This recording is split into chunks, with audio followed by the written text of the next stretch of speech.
Régis Mérand est à la fois anthropologue et sociologue. Il est le responsable scientifique de la plateforme internationale sur le racisme et l'antisémitisme, qui est placée actuellement auprès de l'École pratique des hautes études. Il va publier dans les mois qui viennent un livre qui s'appelle « Pour une histoire mondiale de la race, les années décisives 1918-1939 ». Et il est donc par conséquent tout à fait bien placé pour nous présenter un exposé sur le thème « Le péril jaune, récit racial et panique morale ». Régis, s'il te plaît. Merci Michel.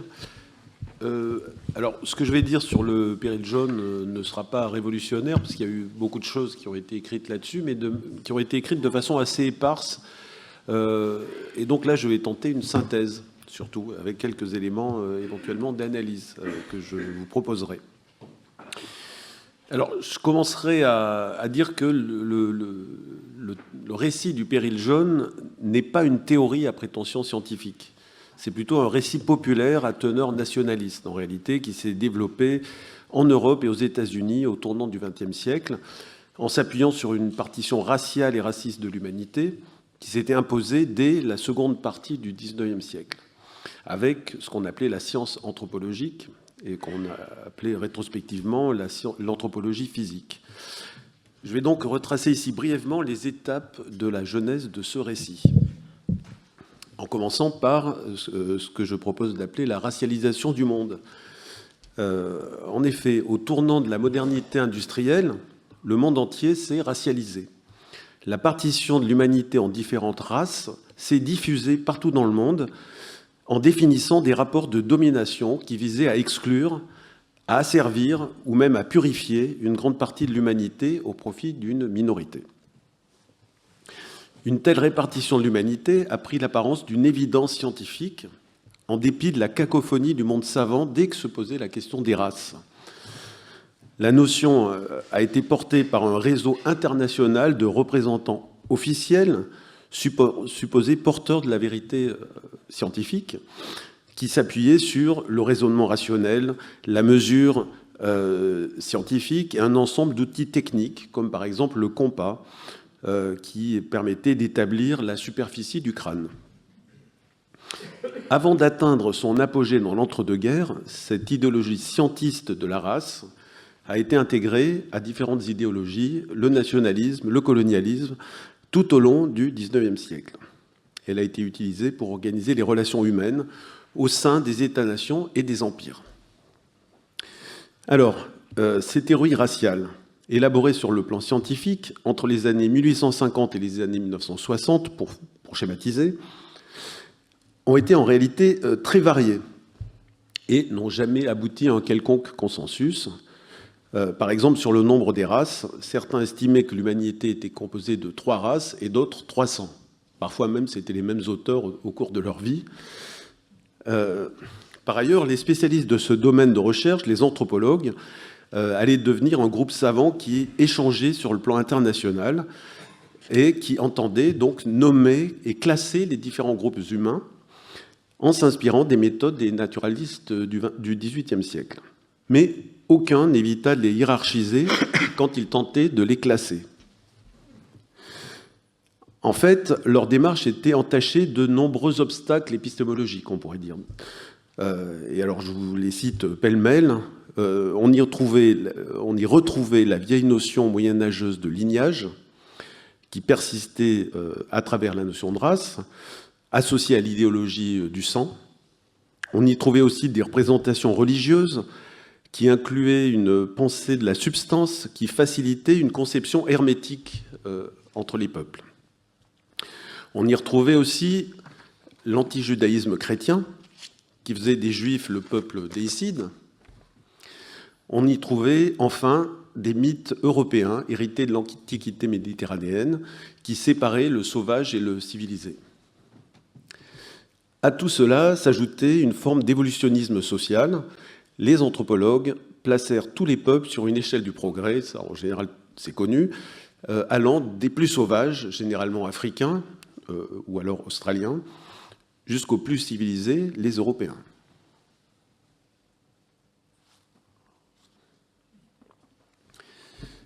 Le principe communément admis de la race supposait que les individus qui appartenaient à une race donnée étaient affublés de caractéristiques physiques et mentales fixes, c'est-à-dire que ces caractéristiques restaient inchangées au fil des générations. Et de ce point de vue, ils résistèrent longtemps aux idées de Lamarck et aussi à celles assez différentes, comme vous le savez, de Darwin. Ils étaient fixistes. Cette façon de décrire les groupes humains englués dans les préjugés fut évidemment bien utile pour justifier les théories nationalistes qui fleurissaient en Europe à la fin du XIXe siècle.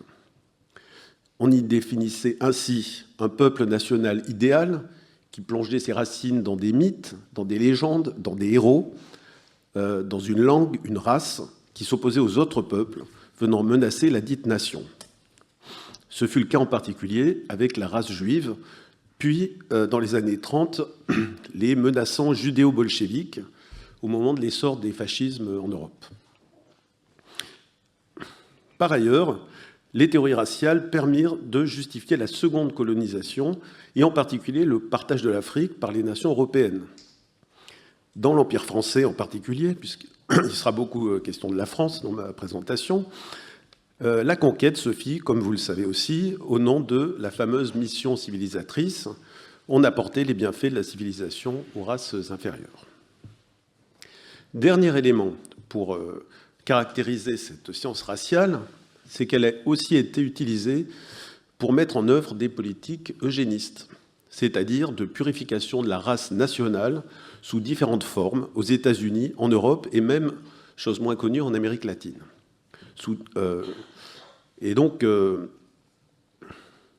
il s'agissait de gérer l'immigration, les populations colonisées, il s'agissait de mettre en œuvre aussi des stérilisations, et on sait que cette logique-là a abouti finalement à des politiques d'extermination avec le nazisme, justifiant l'éternel combat entre la race supérieure, les Aryens, et les races inférieures, notamment les Juifs, avec comme conséquence ultime l'extermination des Juifs d'Europe et des Tziganes dans les camps de la mort. Voilà, donc ça c'est le contexte général de, disons, la vision raciale du monde qui s'est imposée mondialement. C'est donc dans ce contexte que va s'inventer la race jaune. Selon l'historien Michel Pastoureau, la couleur jaune a longtemps été associée dans l'imaginaire chrétien du Moyen-Âge à la trahison, à l'avarice, au mensonge. Le jaune est aussi la couleur de la robe de Judas, et c'est la couleur de la rouelle, cette pièce d'étoffe circulaire imposée aux Juifs à la fin du Moyen-Âge par le pape Innocent III. Voilà ce qu'on peut dire de la couleur jaune dans l'imaginaire moyenâgeux. Au XVIIe siècle, les voyageurs européens vont découvrir des villes côtières chinoises très denses en population, et ils vont ramener de leur périple la peur des maladies contagieuses et d'une invasion. Par la suite, pendant à peu près 100 ans, pendant lesquels la science anthropologique va tenir le haut du pavé, eh bien, les stéréotypes concernant les 4 supposées grandes races vont se développer en réservant aux Asiatiques, assimilés indifféremment aux Chinois ou aux Japonais, une place qui est, on va le voir, médiane. À côté des races blanches, noires et rouges, les 4 grandes races, la science inventa ainsi la 4e, c'est-à-dire la race jaune, enfin 4e, c'est pas une question, il n'y a pas d'ordre, ou race asiatique. Et je précise tout de suite que cette supposée race jaune ne correspond à aucune réalité biologique, pas plus d'ailleurs que les autres, blanches, noires ou rouges. Ce sont des constructions. C'est d'ailleurs ce que dit la biologie moderne, même si aujourd'hui certains, avec l'analyse du génome, ont tendance à revenir sur les questions raciales, mais c'est un autre sujet. Donc, je reviens à ce sujet de la race jaune. C'est une chose qu'on trouvait déjà chez les grands naturalistes. Linné, dans son système de la nature, dès l'édition de 1758, distinguait les races blanches, noires, jaunes et rouges. Il ajoutait des races sauvages et des races monstrueuses. L'homme blanc y était décrit comme sérieux et actif, l'américain colérique, l'africain paresseux, l'asiatique jaune, c'est-à-dire, selon lui, mélancolique et rigide d'esprit. Buffon, comme vous savez peut-être, qui était son principal contradicteur, qui lui avait une vision plus dynamique des races, qui pensait que les races n'étaient pas étanches les unes des autres, qu'elles pouvaient se transformer, eh bien malgré ça, Buffon n'échappait pas non plus à des préjugés. Dans son Histoire naturelle, il évoquait ainsi la race jaune, en se basant sur les récits de voyageurs, et il décrivait les Chinois comme mous et indolents, et complimenteurs jusqu'à l'excès. Alors, ces clichés vont se transformer et vont s'aggraver avec le développement des empires coloniaux en Asie au XIXe siècle, et donc se charger de représentations de plus en plus négatives. L'idée de fourberie, qui existait déjà, puisqu'elle était associée historiquement à la couleur jaune, se retrouva incorporée à la notion de race jaune, caractéristique supposément des Asiatiques dans l'esprit des raciologues. La race jaune était également décrite sur le plan de l'intelligence comme inférieure à la blanche, mais supérieure à la noire, dans l'échelle des peuples et des civilisations. Et cela probablement en raison d'un rapport ambivalent à la Chine. D'un côté, une fascination pour une civilisation très ancienne qui avait marqué les voyageurs. De l'autre, une perception en termes de barbarie impliquant la traîtrise, voire la cruauté. Le tristement célèbre écrivain et essayiste Arthur de Gobineau, dans la conception raciste du monde qui était la sienne et qui aura un énorme impact sur le monde des idées, comme vous savez, plaçait la race jaune entre la blanche et la noire et l'estimait soumise à l'apathie, tout en conservant, disait-il, une certaine rationalité. Alors, on ne trouvait pas ça que chez Gobineau. Disons que c'était une idée communément admise. En France, c'était au sein de l'école d'anthropologie de Paris, qui a eu une influence mondiale. Paul Broca en est un des plus éminents représentants.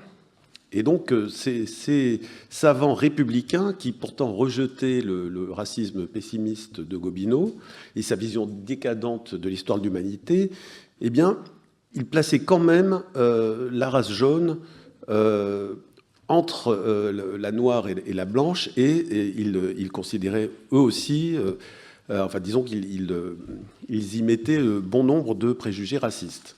Par exemple, Paul Topinard, qui a été secrétaire général de la Société d'anthropologie, en 1881, estimait que, je cite, « les races européennes sont avec raison considérées comme supérieures par rapport aux races nègres et à un moindre degré par rapport aux races jaunes ». On retrouve comme ça, chez de nombreux auteurs, cette conception. Une conférence au Collège de France, faite par un linguiste et cynisant et japonisant Léon de Rosny en 1870, illustre bien l'ambivalence savante face à la race jaune. Pour ce dernier, la race blanche et la race noire sont bien délimitées. La question serait plus complexe s'agissant des jaunes et des rouges, écrit-il, car de nombreuses incertitudes viennent assaillir le naturaliste. On pourrait remarquer qu'en réalité, c'est le cas chez tous les naturalistes et chez tous les anthropologues. En tout cas, Léon de Rosny va utiliser le travail des anthropologues et notamment la mesure du crâne pour placer la race jaune de façon intermédiaire entre les blancs et les noirs.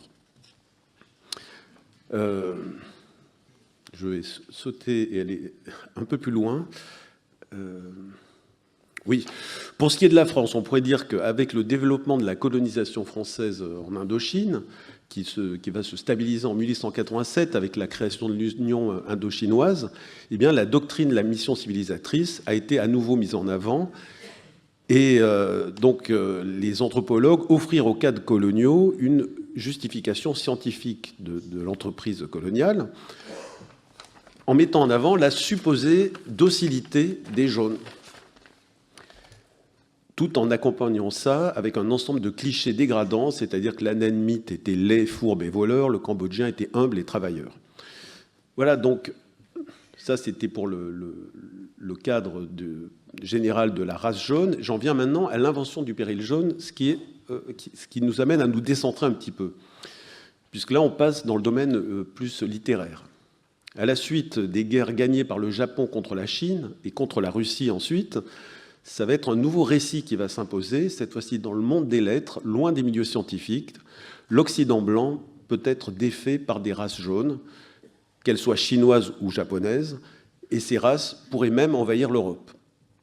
La formule du péril jaune semble revenir à un certain Edmond Terry, qui était journaliste et économiste, au Figaro et à l'Humanité, curieusement. Avant de devenir, d'occuper différents postes éditoriaux. Il publie en 1901 un essai qui s'intitule justement « Le péril jaune », qu'il a rédigé au lendemain de la violente révolte des Boxers. Pour les cinéphiles, cette révolte a été rendue célèbre par le film de Nicolas Ray, Les 55 jours de Pékin.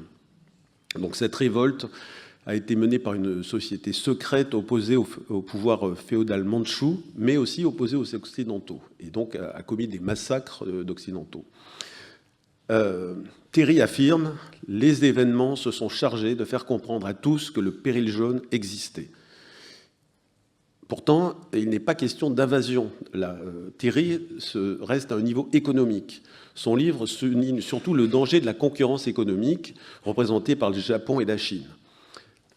Et donc ça, c'est la première partie du péril jaune. Je vais être obligé de synthétiser, parce que j'avais prévu plus long. Mais disons qu'un certain nombre d'auteurs vont mettre en avant cette thématique économique, c'est-à-dire que le péril jaune serait une menace strictement économique et pas raciale. Mais en fait, le ton change quand ce sont les nationalistes français qui vont s'emparer de ce thème. C'est le cas, par exemple, du Petit Journal, journal très populiste, qui annonce une guerre des races, où vont s'affronter la race européenne et la race asiatique. Formule qui sera reprise par Charles Maurras, le fondateur de l'Action française, comme vous savez, et dénoncée par Jean Jaurès dans l'Humanité. C'est donc un thème politique qui va connaître également un succès littéraire.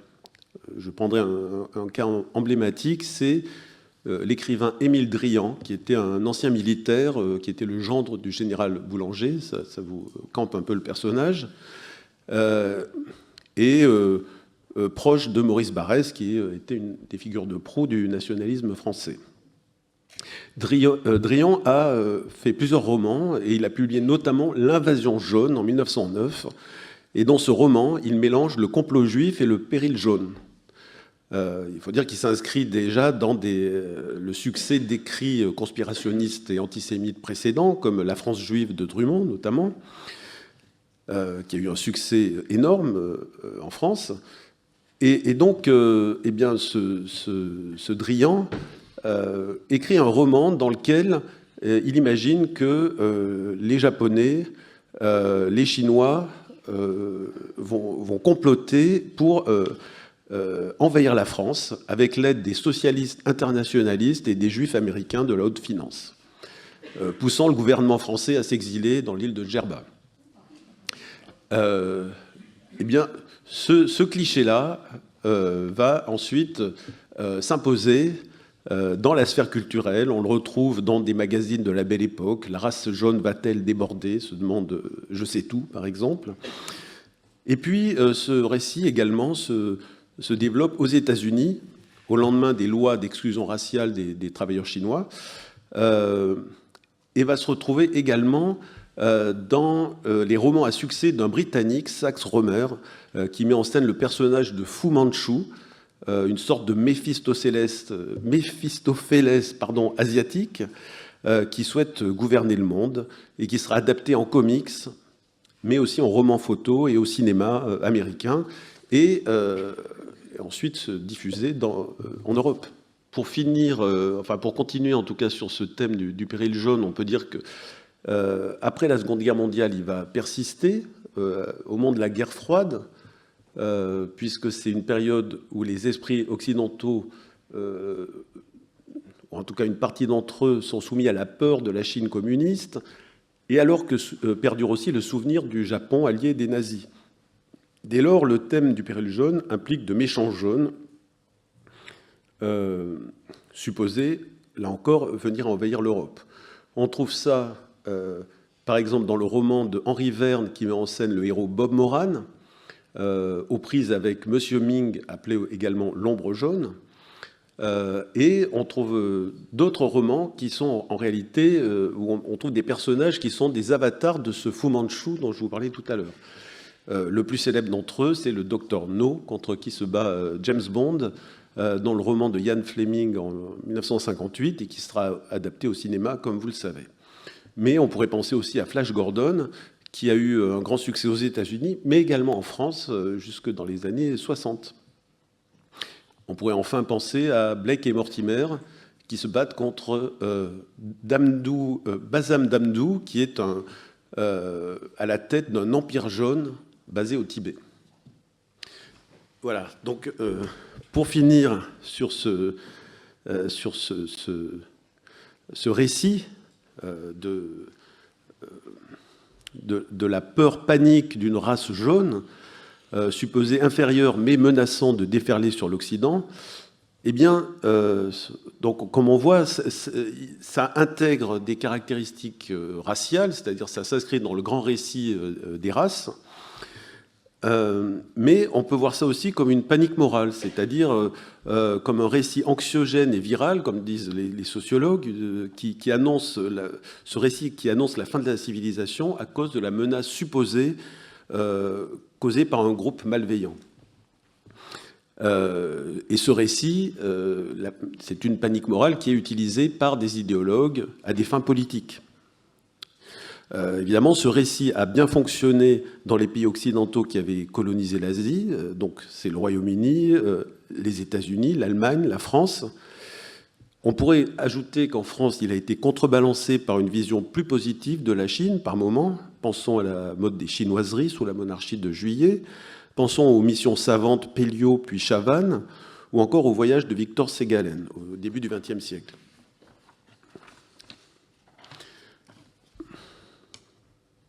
Finalement, on peut dire que ce péril jaune comporte un aspect d'idéologie politique. C'est pour ça qu'il a été utilisé par des nationalistes et qu'il ressemble en fait à d'autres types de récits. On pense au feuilleton antisémite de Drummond sur la France juive, et on pense aussi au Grand Remplacement, qui a été théorisé, comme vous savez sûrement, par l'écrivain Renaud Camus, récit d'une inévitable submersion démographique de l'Europe par des envahisseurs, cette fois-ci africains, arabes ou musulmans. Dans tous les cas, nous sommes en présence de panique morale qui comporte des traits assez similaires, en fait. Voilà, donc on pourrait dire que pour conclure, que ce récit du péril jaune, même s'il est revenu brièvement au début de la pandémie de Covid-19, il y a même eu un éditorial du Courrier Picard qui mentionnait ce péril jaune, eh bien, en gros, quand même, ce récit a disparu et qu'il a été remplacé par une autre vision, c'est-à-dire aujourd'hui, on n'est plus dans un récit raciste biologique, on est dans une forme de racisme culturel, et qui vise plutôt les migrants, les musulmans. Et en effet, on pourrait dire que le grand remplacement aujourd'hui, avec ses remplaçants que sont les musulmans, ses remplacés que sont les blancs et ses remplacistes que sont les élites mondialisées, eh bien, ressemble beaucoup dans sa structure narrative au péril jaune dont je vous ai parlé tout à l'heure. Merci.